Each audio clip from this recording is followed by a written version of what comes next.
Hi, welcome back to Alex Talking. It's your horror hound Alex here, and I just got back from Fantastic Fest in Austin, Texas. And if you're not familiar with my channel, thank you for watching today. Welcome. And I just am gonna do another like free form, just flowing podcast style talk where I'm just sitting here with you the whole time talking, and that's because as much as I really want to like edit these and make them sharp and have like images of these movies, I am in 7 college classes right now, and I am going back to work in about 2 hours, as well as training to be lifeguard certified this weekend. And I honestly just don't have the time, but I want to talk about these movies and I want to make this video. So if you want to know more about the movies, which I really want you to, because these are some really original movies, down in the comments I'm going to have a link to my Letterboxd list of the movies. And it will be in the ranking, so you can find them just based off the number, as well as, find details like the director of the movie, the cast, what it's about, what the poster looks like. And I want you to do that. I want to inform you about these new movies coming out soon that are really interesting and really, really cool. So, that being said, I have the list here right in front of me. So whenever you see my hand come like that, I'm just scrolling through my list. And I saw 40 movies across the 8 days I was at Fantastic Fest. I was blessed to get this VHS Halloween bag, and I also got another bag right here, the Fantastic Fest bag, which was very cool. I have all the posters from the fest sitting right behind me, as well as little stuff here like a hat and goatee. So yeah, I want to talk about these movies because it was such a fun week with beautiful, wonderful people, getting to talk about movies with them in between movies, after movies. So I'll get right into it. And I just want to start by thanking all the festival organizers and volunteers and even participants, people like Sean Chandler and Cody Leach and all these wonderful people that are the reason that I found out about this fest in the first place. And then just wonderful, kind people that want to have conversations about movies, and I got to talk to them so many times in between movies. It was really fun and a wonderful experience. And that being said, let's get right into it. And out of 40 movies, I've only really got negative things to say about maybe like 2 of them, because that's not very helpful or positive to come out of a film festival. It honestly only gets my creative gears going, makes me want to write and make a movie even more and talk about movies. So let's get right into it. And at number 40, a movie that how could you skip at this festival? It was called Fuck My Son. It starred Vincent, someone I met, or not starred, but he appeared in it. That was honestly the most interesting part of it going in for me, other than the title. He's just somebody I met at the fest last year and a cool guy to talk to about movies. And he appears at the end of this, so that was cool. But otherwise, this is like offensive garbage that uses AI. So that's why I really do not feel very bad saying that about it. Very, very disappointing that they even showed this, to be honest, with such egregious employment of AI. The director came out, immediately owned up to it, said that it was an intentional decision to comment on the way that children's cartoons feel like they're AI these days. But at the end of the day, that's just leaning into the problem, not being any sort of solution. And independent filmmaking is not about being lazy and cutting corners. And, there's always things you can sacrifice and always things that you have to in independent filmmaking. Movie making is more problem solving than anything. But just using AI like this, and then it's not clever or funny either. It is like a sexual assault fantasy movie. Played for laughs, and I can enjoy some offensive stuff, but this was beyond comprehension and the worst thing I've ever seen at a film festival. But they did bring out something called the Hormel Chili Jack and Shack, and they left it in that theater for the rest of the festival, so people, if they wanted to go and beat off in there, they could, which was honestly funnier than anything in the movie. That was very funny. Good for them for doing that. Coming in at number 39, I believe, Japanese horror movie called The Curse, which is just a commentary and play pretty much on The Ring, or Ringu, and Ju-on, The Grudge, and all those type of J-horror curse movies about, hey, what if the Ring was on your cell phone and bullying you for being fat in Instagram comments and stuff like that. This was honestly not for me at all. This was the toughest of the midnight screenings to get through. I did run the gauntlet, admittedly. Whenever you go to this festival, you can see 2 movies on the first day and 5 movies every day after that. Until the last day, only 4. Those are your time slots. If you want to get a movie for every time slot, you can. And I did, and I made it to every movie. So I did not miss a single time slot. I kept eating movies and ended up seeing 40, including 3 short films, I will admit. That of these 43 of them are short films. But yeah, these 2 were the only 2 that straight up I found were not even like good in terms of like if it's a good movie or a bad movie or for me, not for me. Both of these weren't good at all.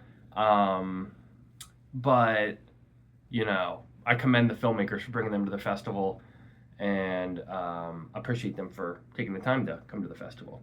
Coming at 38, a short film called Blue Violet. This played before a movie called Dysphoria. It was pretty much nothing up until the end. Had a solid ending. You know, you've seen horror shorts that are very clearly just, we only have a cool ending in mind and we'll come up with something to get you to that point. That's exactly what this is. And it had a cool enough ending. Coming at 37, Ben Wheatley, the director of The Meg 2, had a new independent action movie called Bulk, and I saw this at a midnight screening as well. People on both sides of me got up and walked out.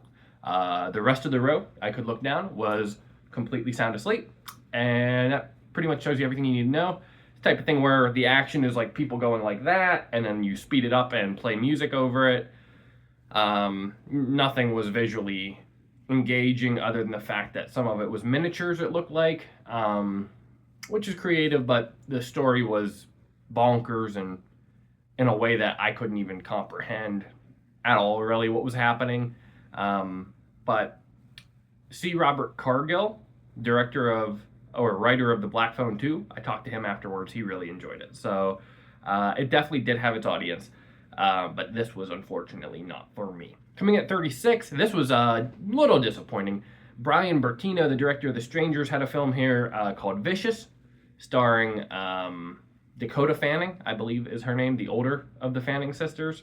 This is fine. It's a Paramount Plus original, going to be coming out soon. About a woman comes to her house with like a box and says, you know, some weird shit's going to happen, and some weird shit happens. And it's like, you know, going crazy alone in your house, torture type movie.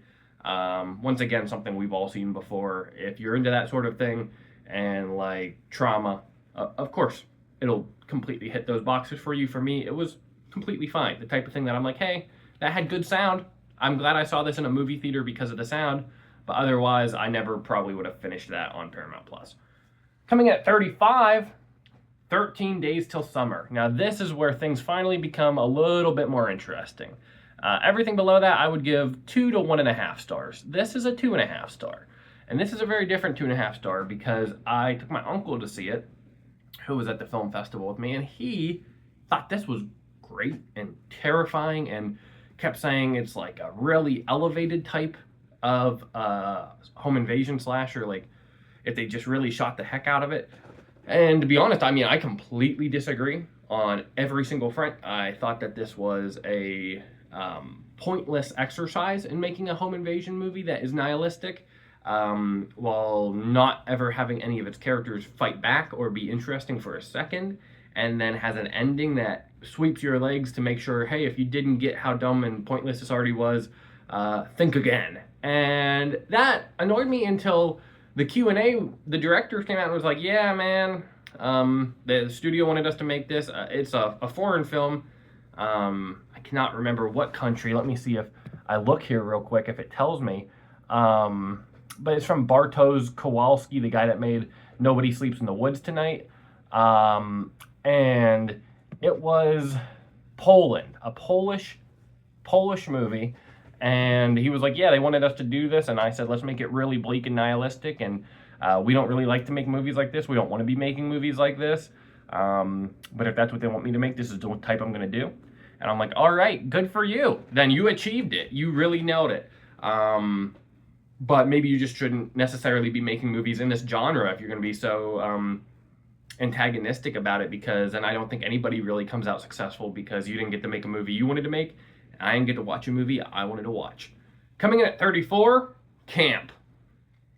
Camp was directed by a filmmaker named Avalon Fast. The entire cast and crew was there and had a wonderful Q&A after the movie. They seemed like very chill, nice people. This was a lo-fi like witch movie at a summer camp, and once again, it's very much so like you almost want to ask the filmmaker, did this happen to you? Just, you know, working through trauma and all that sort of stuff through a horror movie.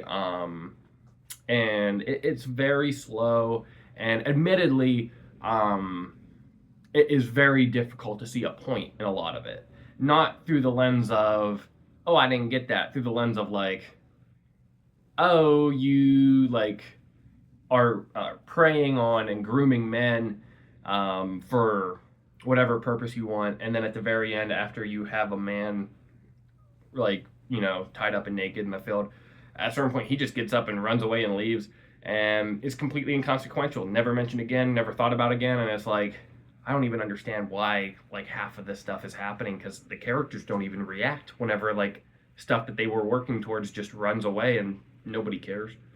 So that very much so could be over my head, to be honest.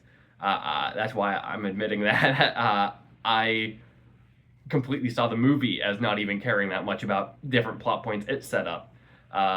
It's like periods, but also trauma, but also men are horrible, but also, you know, dads want too much, and also witches are cool.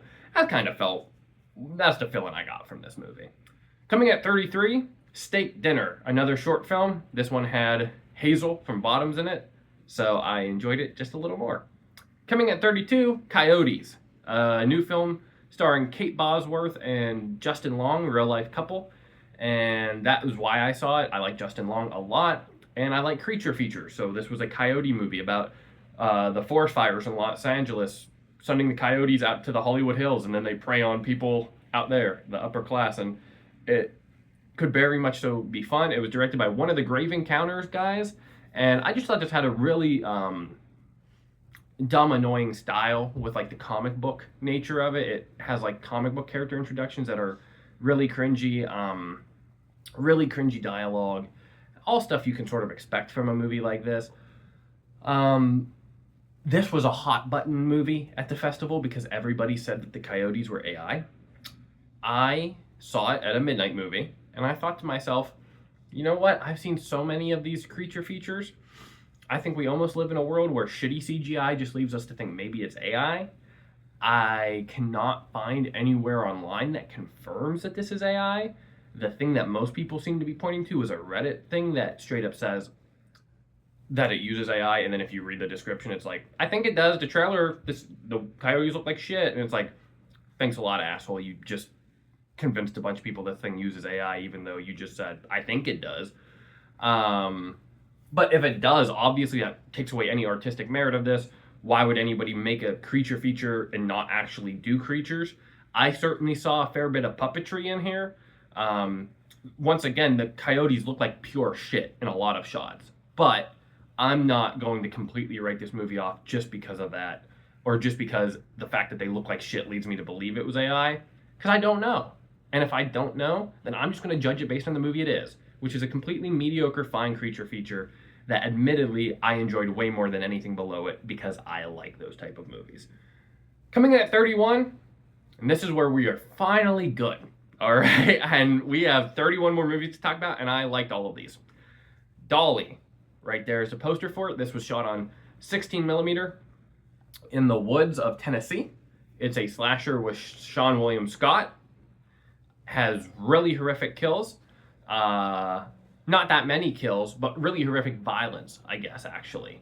Belongs to the hiker horror subgenre that I love such films like Wolf Creek in. And I think that this had a really, really fun killer. It was fine. It was nothing special. It is obviously our first of the good movies, so it's a solid 3-star. But I honestly, I would see a Dolly 2. I don't know if I'd necessarily ever watch Dolly again, but I'd see a Dolly 2, especially because the end credits had a QR code where the filmmaker asked for tips, which was very funny. Everybody hustles to survive, good for you, but that's a strange decision. But yeah, Dolly was solid, man. Dolly was very solid and had a very, very cool look and a very, very cool killer. By very cool look, I mean the 16 millimeter, but the killer also did look very cool. Coming in at 30, the final short film, so I can just say that right now and get them out of the way. Frankenbabes from Beyond the Grave. This one was produced by Dead Meat and had James A. Janisse and Chelsea Rebecca in it. And I'm a big fan of theirs. So obviously this was my favorite of the short films. But as well, it also had Frankenbabes in it. So how was I not going to like it in the first place? Coming in at 29, that was paired with Bulk, by the way, and that was like so much better than Bulk. That made the experience worth it. Like, I'll be 100% honest. I was so happy to see that because I had no idea what was coming my way when it started, and then it said Dead Meat, and then they were there, and I was like, okay, this is awesome. Coming at 29, Masters of the Universe, the 1980s movie with Dolph Lundgren. Master Pancake is this like Mystery Science Theater crew down there in Austin, and they did a live riff on this. Doug Loves Movies was there. It was just a fun time. A very fun movie. I've seen it before, obviously, so like not the most special type of thing to put on a list like this. Very hard to figure out where to put on a list like this, because I'd be more likely to watch it than some of the movies above it. But why put it above something like that or what's coming up? You know, because it's Masters of the Universe. It's a bad movie, but I like it. Coming at 28, Beast of War. This was a very solid Australian shark attack movie where a group of World War II, I believe it is, soldiers get their plane shot down, and then they just have to survive in the debris in the ocean and get attacked by a shark when the shark puppet is being shown. Very, very solid, good shark puppet. Not a schlocky, fun type of shark movie, actually more serious, dramatic shark movie, and I really don't hate that. I prefer schlocky ones, but whenever they're like solid enough done, I'm not going to hate on it, and this was very solidly done. Very, very, focused on the brotherhood aspect of it, and I had no qualms with it. I just necessarily wouldn't watch it again because of that aspect of it. There's a lot less shark action.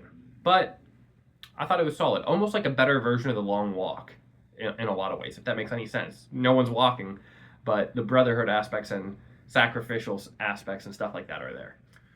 Coming in at 27, Body Blow, an Australian gay exploitation noir film about a cop who puts his penis in a cock cage because he wants to punish himself for being I don't want to say a certain word because I think that might get your video like taken down on YouTube. But he's an addict of adult content, and he puts his dick in a cage to try to fuck him. What the hell am I saying? I didn't want to say that he's a porn addict, and I'm just saying shit like puts his dick in a cage. Yeah, this is like a very sad, serious, look at the pleasures and pain of a certain culture that I am not at all familiar with. But I really appreciated the aspects that it was exploring. I have no experience with drag culture or gay culture or BDSM, or like not experiences in like I've never done it, but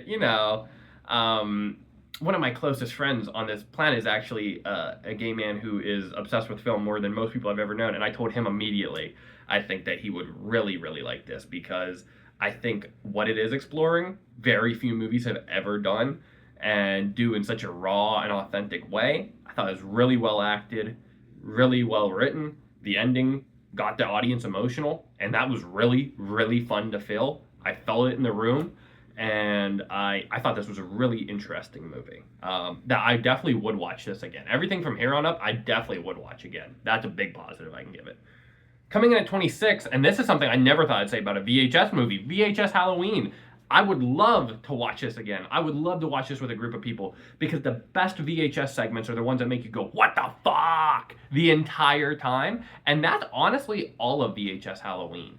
And let's see here.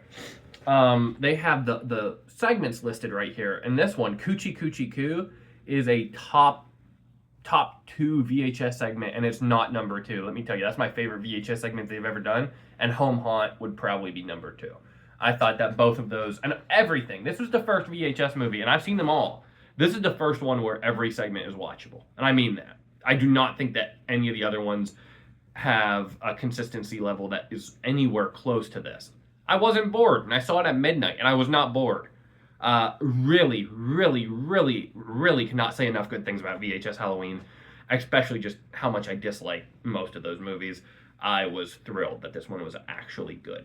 And honestly, VHS, like, Beyond last year, I believe that's the one that I'm thinking of, was solid too. So I think that they're really maybe turning a corner with these movies because this was great. 25, Whistle, Corin Hardy's new film, and it was the closing movie of the festival.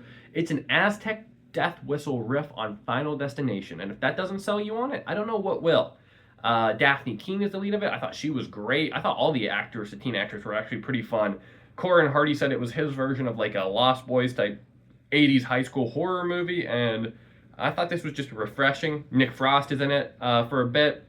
And I think that because of how good the kills are and how unique they are, there's one referencing a car accident that was by far the best, one of the best kills of the festival. I think people are actually going to really enjoy this, to be honest. 24, there were 2 movies that I saw on Thursday, and Thursday was the day they only showed 2 movies. But I think I might be the only human on earth that went to an 8-day movie festival. Well, one of 2 humans, because my uncle did it with me.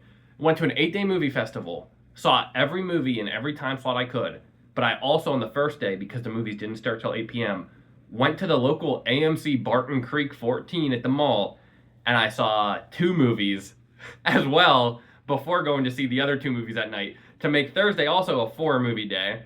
And because it was all on one day, I'm going to include it. So I'm going to include him and Big Bold Beautiful Journey on my ranking. If that bothers you, seek help. What the fuck is wrong with you? If that bothers you, I mean, that would be insane. But no, 24 for me is him. I thought this was just a fun, original football horror movie with fantastic visuals. I expected it to have a little bit more football, like actual game elements, because I didn't watch the trailer beforehand, so I didn't know that it was going to be all pretty much at this compound. But I thought it was effective enough, and even though the ending was dumb as hell, it was a fun horror movie. Fun, dumb football horror movie, so I had a very good time with him. Coming in 23, talk about a fun, dumb movie that I had a fucking great time with. Deathgasm 2, Goremageddon. I got the world's biggest fist bump from Braun Strowman following this movie. Awesome dude. He was so sweet and down to talk. I mean, he told us this great story about coming back from where they were filming it in Australia with his bloody fake hands and getting through TSA. But I only saw Deathgasm for the first time like 2 weeks ago. I thought it was fine. Didn't really like it all that much because that's not the type of humor that I laugh at by myself watching on like Tubi in my apartment. But watching the second one in theater full of people in the front row, 2 rows in front of the entire cast and crew drinking Modelo's, I really enjoyed Deathgasm 2. So I'm happy I have a Deathgasm poster right there now. And I would honestly say that I thought that Deathgasm 2 was a better film than the first one, and I did enjoy it more. Just 100% honest, it made me laugh, and I have to say, I had a great time seeing this in theaters, so I did like Deathgasm 2 a lot more than the first one. Coming in at 22, The Restoration at Grayson Manor. This was a super unique movie about a mother and son playing like a little cat and mouse game in this like mansion, and it takes some wild turns. It's actually really, really dark humor. Let me see here. The lead is Chris Colfer from, apparently he's in Glee. I'd never seen him in anything. I thought he was awesome in this. He's just absolutely great. And he's what makes the movie work. I'll throw that right out there. Chris Colfer is why this movie works. But also the writing was very good. I thought that the script, more than anything, was very unique. This was another Australian gay exploitation film, and honestly, this is one I would recommend to anybody just because of how fun and wild the twists and turns are. Coming in at 21, Sisu Road to Revenge. What a blast. We saw this at 11 a.m. Whenever it was showing for a second time, because we chose to see Deathgasm 2 instead of the premiere of this one. And I thought that very few movies could get a crowd to erupt into applause over like 10 times at an 11 a.m. screening.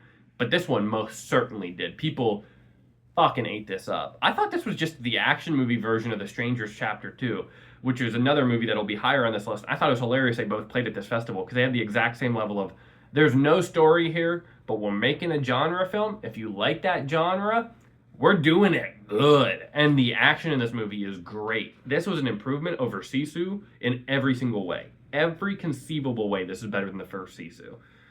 If you like the first Sisu, buckle the fuck up, because this was badass Looney Tunes action. Stephen Lang and Richard Brake as villains. Improved. Like Mad Max to the Road Warrior level of, we're stepping our game up. And that was just awesome to see filmmakers really stretch their legs and go for it. The road sequence, it was chapter 3. The action is even broken into chapters. Once you can tell you're in the road sequence, you're going to be levitating. It's my favorite part of the movie, by far. But there's great stuff with planes and everything too. I won't get into too much stuff. There's just great action sequences. If you like action movies, do not miss Sisu 2. Coming in at 20, The Cramps, a period piece.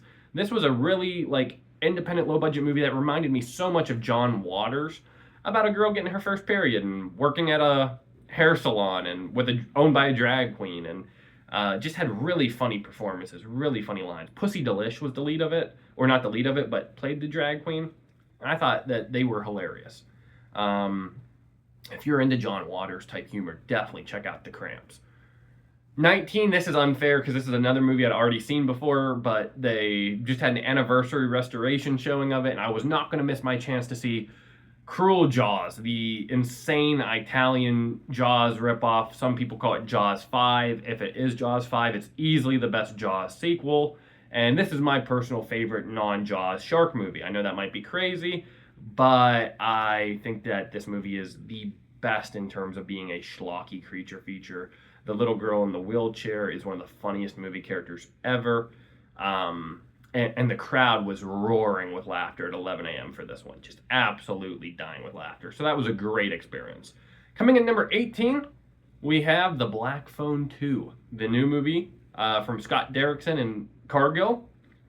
And Scott Derrickson's wife was a camera operator on this, as well as his son, Atticus Derrickson, was a composer for this. And the composition was amazing. The music was awesome. So I just have to shout out that I think it is so cool that they made this a family affair and made it a sequel to one of Blumhouse's most successful movies.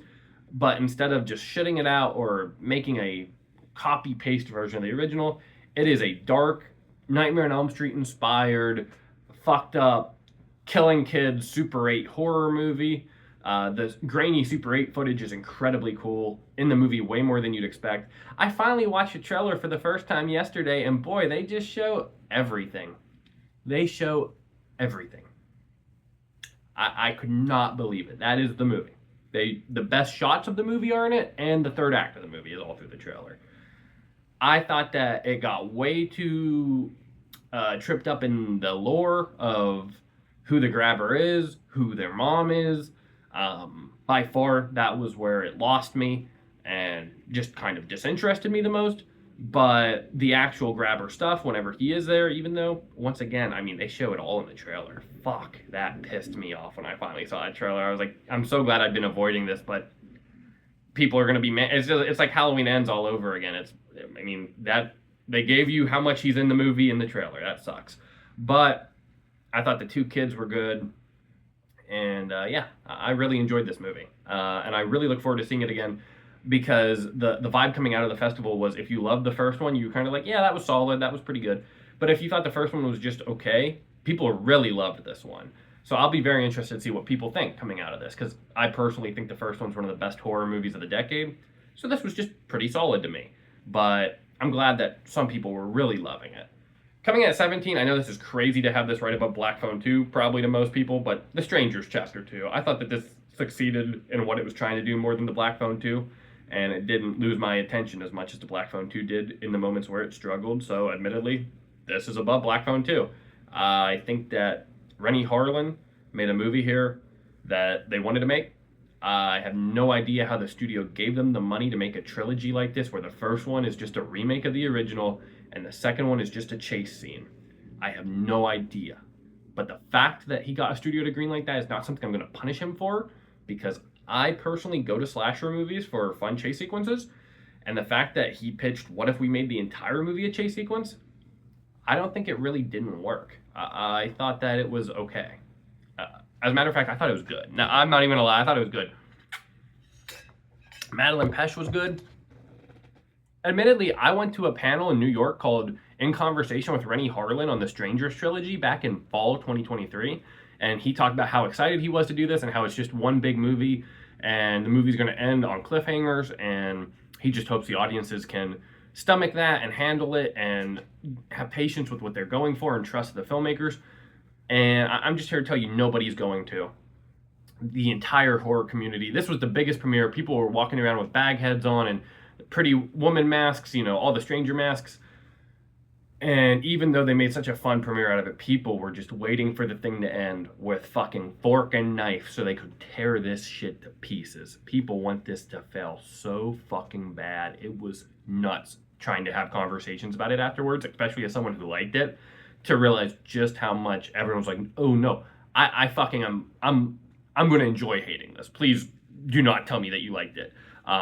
We can only talk about how it was a complete pile of dog shit, which was very disappointing and disheartening that Madeleine Petsch and Renny Harlin even came, or that they even tried. Because I realized as soon as I walked out and started talking to people, I was like, oh, I don't even know why you fucking saw it then. You know what I mean? Like, with how mad people were at this thing. But I wasn't. I thought it had a really fun, crazy shit-ass scene in the middle of it that a lot of people were like, what was that scene with the... And I was like, no, that was the best part. That's what made it. I'm very interested to see what they do with the third one. I did not mind Strangers 2. Coming at 16, Bride of Reanimator. This was good. Because I'd seen it before. This was the last movie I'd already seen before. I really like the Reanimator movies. I prefer the first one, but this one was great, and I was glad they showed it. Coming in at 15, and boy, these top 15 are fucking great.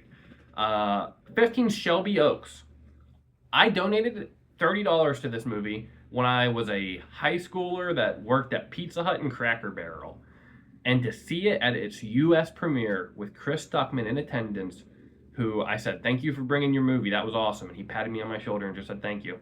And for me, honestly, that was a really, holy shit type experience. Because I'm a 21-year-old getting married in 2 months now, I'm a college student now who's about 2 months away from graduating college as well. And to, have that full circle moment, movie I donated to just because I really appreciated the filmmaker or the YouTuber, and I wanted to see him live his dreams as a filmmaker, and to see it turn out to be something that so many people enjoyed. And I'll tell you what, as a festival like this, we do a lot of yelling, we do a lot of screaming, we do a lot of clapping. This year was dead silent, and not because of not being engaged with the movie, but because I think this might have been actually the most tension-filled and actually successful in creating dread and scares movie of the festival. It really succeeded in that, and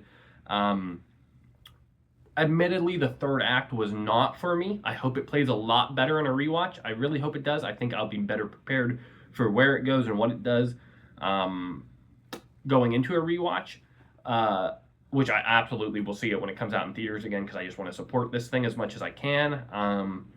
And because I think, my fiance, I cannot wait to take her to see it. She gets really scared when we go to the movies, and I think that this is going to scare the shit out of her. And I cannot wait to see it again and just experience such a cool blend of found footage, fake documentary, and narrative, which was so unique and really well done. Great job. Great job. Coming at 14, the other movie I saw before the festival, but I'm including it, Big Bold Beautiful Journey. I'm a huge fan of Kogonada.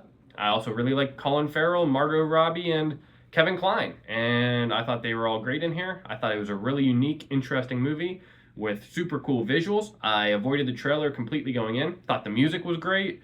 and I do not get why everyone I've talked to has told me they thought it was horrible. That really saddens me. I don't even get it. And the two dudes who I personally know and I talked to were like, "Oh no, I just thought it sucked. I thought it was horribly written." And I was like, "Oh, okay. Neither of you have a wife or a fiance. I guess I don't have a wife yet either, but I have a fiance."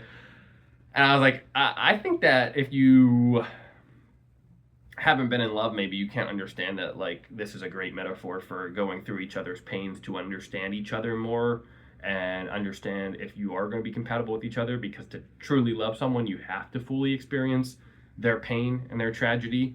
And I think that this did a great job of capturing that. But if you didn't like it, fair enough, to each their own. Coming at 13, The Creep Tapes Season 2, Episodes 1 through 3. I won't get into any spoilers here because they're actually, I know that might sound silly, but this had more surprises to it than you'd ever expect from something like this.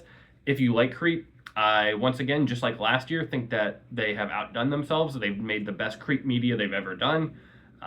We were all laughing out loud from start to finish, and the first 2 episodes they showed in particular were fantastic. Coming in at 12, Primate. Right there. This comes out in January. This is going to be a very fun movie to see on opening night.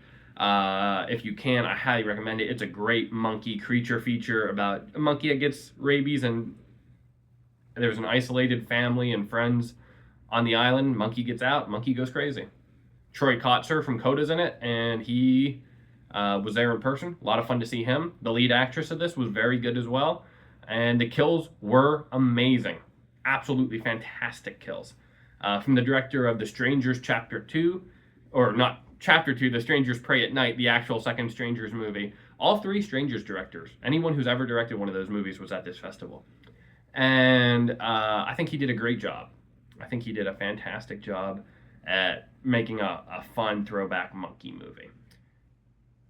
Funny enough, 11 is a movie called Dysphoria, about a world where everybody is committing self-harm and just ending their lives. And France and Italy and another country have declared a state of emergency, and a dad drugs his daughter and wife after telling him he's going to take them to the farm where his sister is, and where nobody's harming themselves. But in reality, his sister's already done it to herself and is gone. He drugs them so they can sleep and pays someone from the black market to come and end their lives so that they don't have to just wait until they do it themselves. And then it turns out this person streams online and tortures people to death. And it's like dad ordered a funny game strike on the house. Really dark, really bleak, really fantastic. Everybody thought this was good that I talked to at the festival. Everybody really was engaged with this one. Very, very mean-spirited movie, but really well done. And I thought it was a great, great example of commentary in a horror movie while also just being a horrific horror movie at the same time. Number 10, The Ice Tower. This is a French surrealist adaptation of Hans Christian Andersen, The Ice Queen, and Marion Cotillard is playing Elsa, if you will. Very difficult, trippy movie to describe, but I thought this was super cool, very visually interesting, and I would give Marion Cotillard a Best Supporting Actress nomination for sure, because she was riveting in this, as well as the lead actress was very good as well. Number 9 was Good Luck, Have Fun, Don't Die. The final secret screening, but the first secret movie we get to on this list. So at this festival, they have secret movies where it's the tickets most people fight for, and if you get in, you sit down, and you just wait for them to tell you what you're going to be watching. It's a movie that comes out in the next week or next couple of months. You don't know what it's going to be. This was the new Gore Verbinski film. It's the last movie that they showed as a secret movie. And it starred Sam Rockwell, Haley Lou Richardson, Michael Pena, Zazie Beetz, Juno Temple, great cast. And Sam Rockwell is coming back from the past to get the right group of people to come out of this diner with him and to go across the neighborhood to a kid's house who's the one that will create AI that will destroy the world. And they need to stop him. That's the pitch, that's the premise. It's like Gore's version of The Terminator. Joe Dante, Ernest Dickerson, Mick Garris, and Don Coscarelli, all these horror legends, they all showed up to come see this movie, and everybody walked out of this saying, that's my favorite of the festival. The buzz after this movie, I mean, this was the one that we got this hat for, when we came out of this theater, everyone was wearing this hat. I mean, I got interviewed to give my thoughts on the movie by the PR guy, and everybody was just raving about how unique and ballsy it is. It's a commentary. It's everything I just described to you while being a very angry commentary on AI and school shootings. I have no idea how you market this. I have no idea how you release it, but it needed to be made, and it was made phenomenally, and I really, really thought it was great, and everybody should see it. That's the best I can do because I don't want to give anything else away. And it's such a fun ride to go on with really dark but very funny humor. It started with like uncomfortable laughter into full-blown roars of laughter once this thing started really revealing what it was going for and how ballsy and dark and bold it would be willing to go. Coming in number 8, I have something called Reflection of a Dead Diamond. This is a husband and wife couple. You know what? I'm just going to look at their names are Bruno Ferzani and Helene Catet. They were so cool. They're a Belgian couple that made this like 70s James Bond Italian ripoff about regret and losing your mind and getting old and aging, and all of that is put into this one movie that has leather-clad samurai in it, and it has beautiful ocean and beach cinematography, and I just really loved it. I thought it was super unique, super interesting, and super cool. And as soon as I hit them up in the lobby afterwards, I just told them I thought that was awesome. Thank you so much. And then they ended up being there like every day for the rest of the festival. I just kept seeing them, and they made an awesome movie. Number 7, this is a movie that I don't know anybody who knows of it right now. I'd never heard of it until the festival. But when this comes out, I can see this being huge. And that's something called Night Patrol, starring Justin Long, the other movie starring him at this festival, but as well as Jermaine Fowler and Dermot Mulroney, and CM Punk actually was in this as well. And this was just a movie about the night patrol of the LAPD and the dark secret that they have, and their insatiable thirst for something that is a twist. I don't want to give it away at all. And I know that's hard to say that this is going to be huge, but I don't want to really say much about it. But going in and knowing nothing myself, I was riveted by this. It tries to do 1,000 things, and coming out of the festival, I realized some people were really annoyed by the fact that it tried to do so many things. But, you know, I don't mind a movie trying to have so many ideas and themes explored in it, even if they don't hit them all. I thought that the action was good, the thrills were good, the story did not go the way I expected it to. I think there was a more interesting final character it could have followed than the one it chose, but overall, I thought it was a really fun, really interesting, and very good movie. Number 6, the type of movie you go to a festival like this for, it was called The Forbidden City, and this was a Chinese-Italian co-production set in Rome about an Italian guy and a Chinese girl falling in love because her sister and his dad fell in love and were killed, and they want to take down the people responsible for it, while also forming a relationship of their own. And this was like a mob epic. It went in so many places, but I bought into their relationship, as well as the fact that this had some of the best action of the year. This had fantastic martial arts in it and was just so cool, so unique. How could it not be one of your favorites of the festival? I mean, this was a great movie, and something I'm going to sing the praises of and try to get as many people as I can to see it, just because of how unique and wholly original it was. I've never seen anything like this. Coming in number 5, Silent Night, Deadly Night. This was the number one thing that I hoped for as a secret screening, and we got it night 1, midnight screening. I had a feeling, I almost had no doubt it was going to be this, because I saw that it was a midnight secret screening. Terrifier is always the opening night midnight movie when it's here. I was like, it's got to be Silent Night, Deadly Night. They're doing it at midnight, right? And it was. And I was so happy. I had such a great group of people around me who were like, we know what it is. Do you want to know? And I was like, no. And there was like 3 guys, and they were all like, we know what it is. And I was like, no, I don't want to know.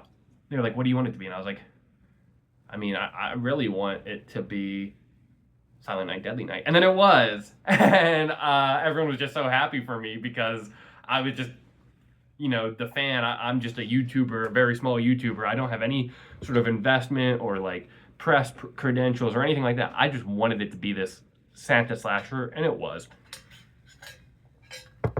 Oh, excuse me, I've been talking a lot. I needed to have a little drink.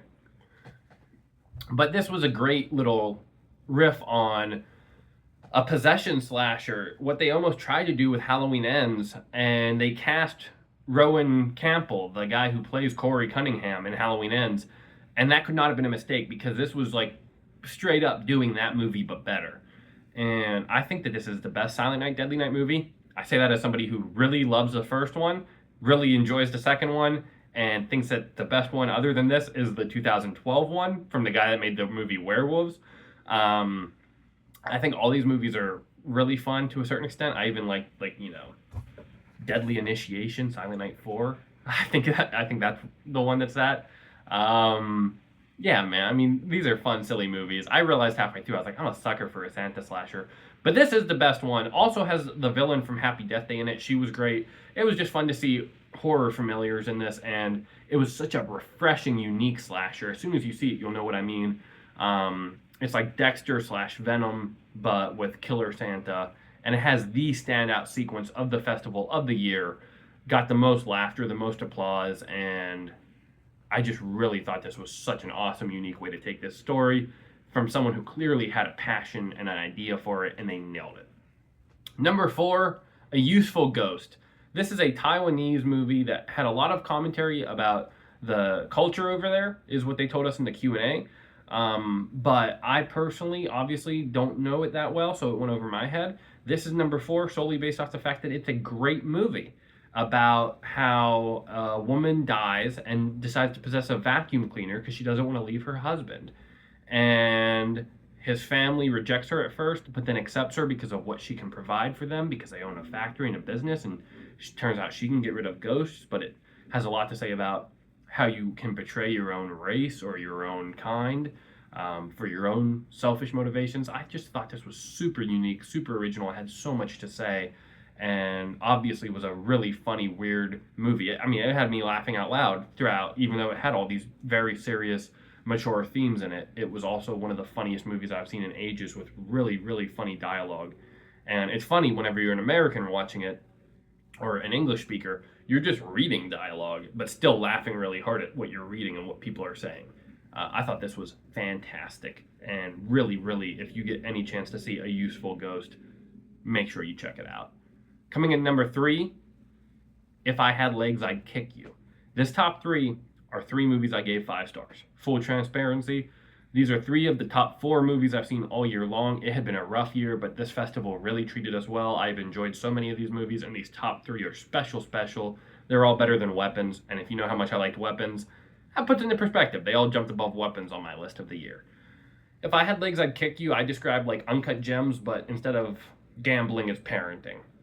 Rose Byrne has never had a dramatic lead role, they told us in the intro, and she has always been one of my favorite actresses, not just because she's beautiful, but because of her extremely funny comedic timing. I mean, she is just the funniest actress. If you've seen Platonic, the new show with Seth Rogen she's in, you know exactly what I'm talking about. She's doing just fine. But getting a dramatic lead role like this, boy, I mean, this is the best lead female performance of the year. She easily should be in front running for the Oscar right now. Heartbreakingly devastating performance and portrayal of motherhood, and the actual direction of it, and the way they choose to keep these tight close-ups on her through all these extremely tense situations and moments and failures and frustrations instead of ever cutting to the daughter, was super powerful and super well done. Absolutely riveting stuff. Terrific filmmaking, stress-inducing, amazing performance, amazingly written. I thought this was great. Number 2, secret screening number 2, Begonia. Begonia was awesome. My word. I mean, how to put into words what this meant to me, because I've not really loved a Yorgos Lanthimos film since Killing of a Sacred Deer. I really enjoyed Kinds of Kindness. I'll be fully transparent and honest. I did not like The Favorite, and I could not stand Poor Things. But this was back to a sort of grounded blend of his sense of dark gallows humor while also being a very interesting movie that had something to say that develops as it goes on, rather than telling you what it has to say within the first 20 minutes and then telling you again and again and again and again and again over the course of a 2.5 hour runtime. It actually develops what it has to say and says different things throughout and explores different ideas, which was so refreshing comparing it to something like Poor Things.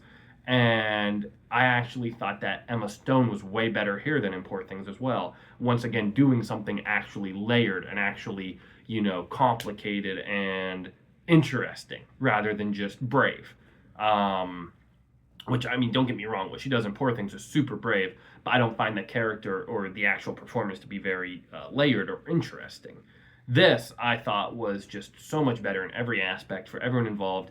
And they finally understood, Yorgos and Emma Stone, with their last movie, Kinds of Kindness, that they found their guy. They found the boy to cast opposite the girl, which is Emma Stone, in Jesse Plemons. He is just so good. And I have to look at this cast right now just to make sure I shout out the brother, Aidan Delbus. That guy was amazing in this, opposite Plemons as his brother or his cousin. And the three of them acting opposite each other once this thing kicks into gear, which it doesn't take long to, and it only just heightens its interesting and amazing intrigue and the awesome script. I mean, one of the best scripts of the year. I'd give it a nomination for Best Adapted Screenplay for sure. I thought that this was Yorgos in full control, playing out of his mind, making an absolute masterpiece. It might be my favorite movie he's ever made. I cannot get the use of Basket Case out of my mind, my favorite use of a song in a film all year.